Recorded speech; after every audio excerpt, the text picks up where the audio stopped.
Welcome back to Melodic Art. My name is Mikki, and recently I have been the recipient of someone who's super generous, someone who's been, I guess she watches my videos, and she noted that I don't have any Holbein watercolors, so she sent me some awesome loot here. Sent me a 24 dot card from her own supply, and also a little dot card for Grumbacher to try these out.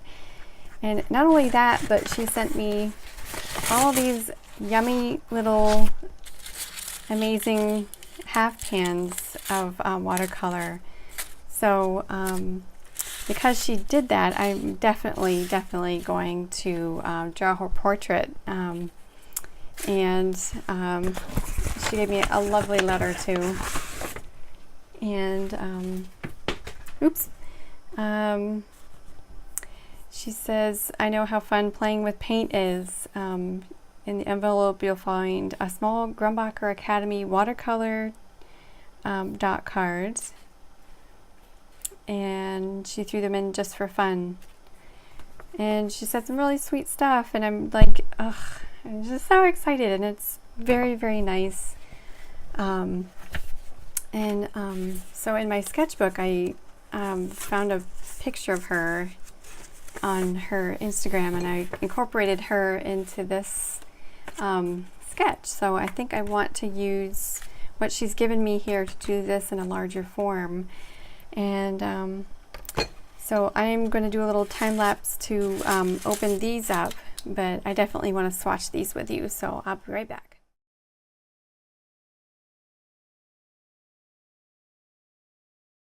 Okay, so I am back. I thought I was going to have to do another dot card for these, but these are just more generous helpings of some of these that she's chosen for me. So I don't even have to do any more work, which is nice. I can just get to swatching. So why don't I start right away with these. I hope you can see. I've tried to zoom in a little bit. This is Crimson Lake. Yeah, let me just give you a little heads up with what's coming. So there's that. So first it's Crimson Lake, and I love all reds. Reds are kind of just my favorite in general, but check this out. Wow, this paint is really, really pigmented. Wow.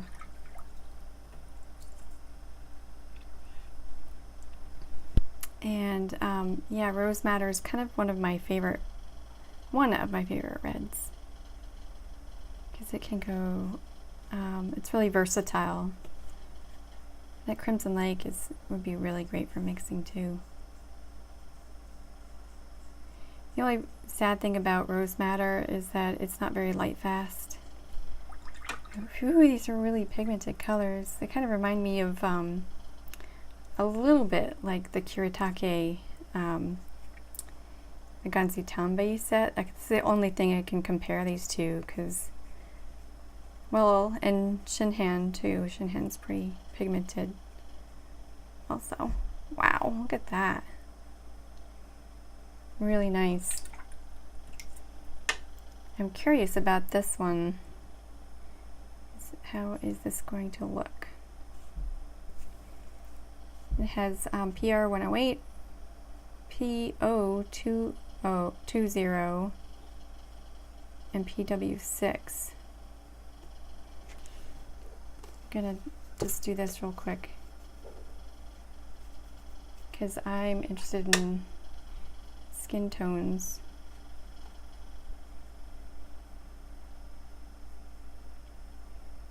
Let's see how they mix together.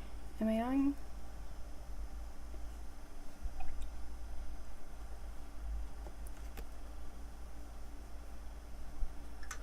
Let that sit for a second. Put this over here. Now I have permanent yellow, or Hansa yellow light, or lemon yellow, whatever you want to call it. It's all pretty similar. This one's extremely bright. It has a PY73 in it also. I don't know, it's not on my chart, as I don't have that listed for light fastness.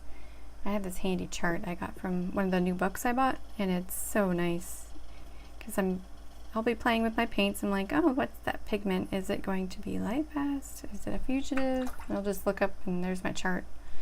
I'll show it to you in a minute. I'm too into this.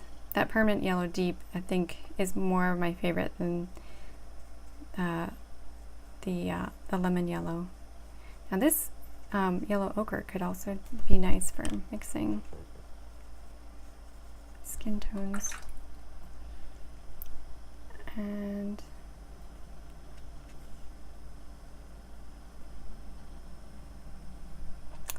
well, I really like them already.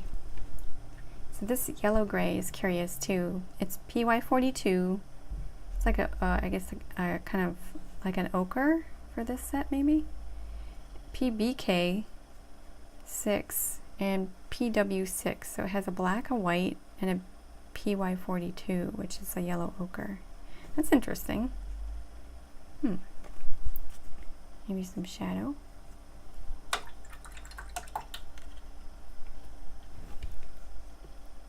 Makes me think, what could I use that for? This is a beautiful cobalt green. It's made with PG18, PB28, and PW6. It's really pretty.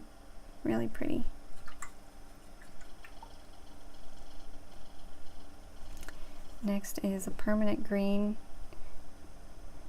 Somewhere, this actually looks a lot like the sap green from, what was I playing with? I think maybe it was a Lucas recently. Everybody does their sap green differently. So this is sap green number 1. This is sap green number 2. I'm sorry. I'm all thinking about sap green now. This is permanent green 1, and this is permanent green number 2, which is darker.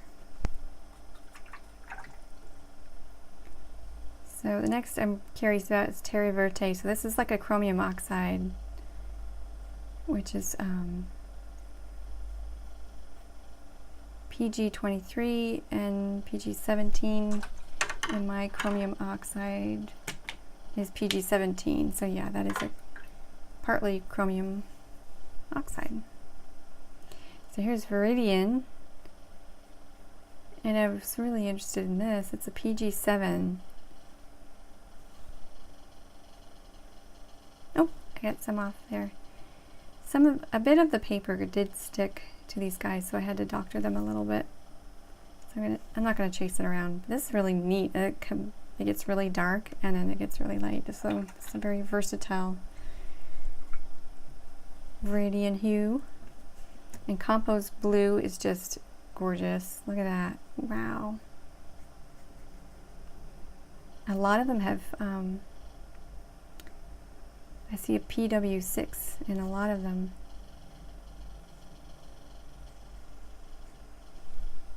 So let's see. Oop, wrong bin. So this is Cerulean Blue, and it's PB35, and it's, I think, the only Series D here.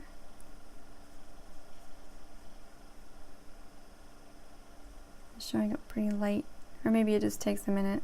Yeah, that's nice. I don't think I've ever played with this color. PB35. Well, it's on the safe list. I don't know. Maybe I have and I just don't remember what else it was called. But that's really opaque for cerulean. This is cobalt blue hue. Really pretty. Very nice. PB29, which is an ultramarine, and a PB15, which is sort of a phthalo. So this is ultramarine deep, which is PB29. It seems really, is it just me, or is it a little bit more violet or red shade-ish? Wonder if it granulates. Very nice. Now we're getting dark. This is Prussian blue. Always a favorite. And they use PB27 for this. Really nice. I'm glad I actually get a Prussian blue heat, and I get a rose madder vermilion, permanent yellow deep, and permanent yellow lemon, and a terre verte and a Jean Brilliant, and a composed blue. Nice. I have a lot to work with. This is mineral violet, something I've never seen. It's made of PB29, which is ultramarine blue,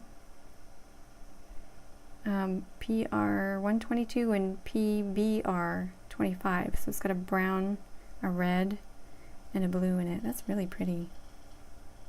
Ooh, I like it.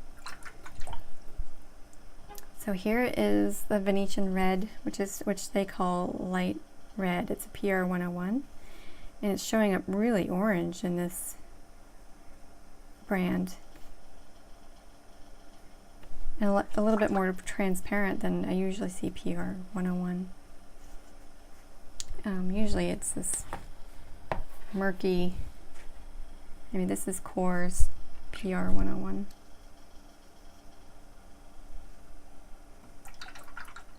See the difference?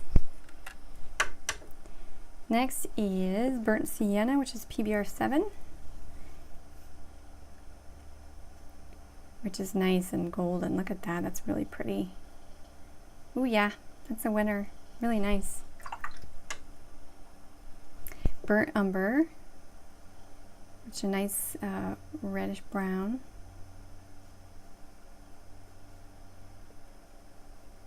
A nice warm brown, I should say. And here is the Ivory Black, just PBK9.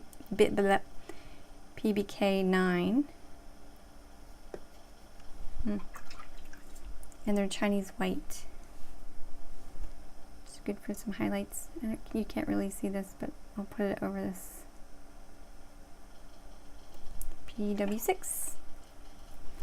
Beautiful, look at those. Very jewel tone-ish. Jewel tony. That's not a word, but I'm going to use it anyway. Wow, that was really pretty. Oh my gosh, thank you so much. I don't know if you want me to say your name. I know it, but I'm going to say thank you, Canadian Bacon. Really, really, Bako Babe. Maybe we'll call you Bako Babe. So here is the Grumbacher Academy, our little bonus. And she gave me some generous dollops here. This is Magnesium Green, which is PB36. Light Fastness 1, I guess. Wow, that's really pretty. Look at that. And I believe Grumbacher Academy is their student grade. If I am wrong, please correct me. Really nice. And here is their turquoise, which is a phthalo blue, and a green, which is PB15-4. Wow. It's really nice too. Kind of makes me think of aquatic things. And another burnt umber. We can compare these. This is a lot more cool umber.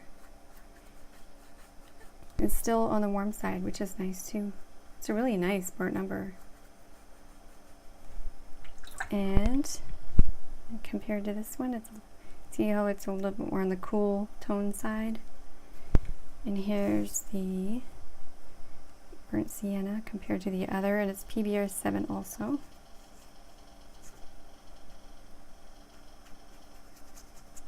It's really nice too. It's more of a, oh goodness, it's more of this color. Nice. Well, I'm not going to swatch these out because they're already here, but I definitely want to get to her portrait because I'm really excited to use all of these actually in an actual painting. So thank you again. You are so sweet and I really appreciate you. Thank you so much. I hope you go see her Instagram and check her out, and stick around for the time lapse after. Thanks for joining me. We'll see you in the next one. Take care.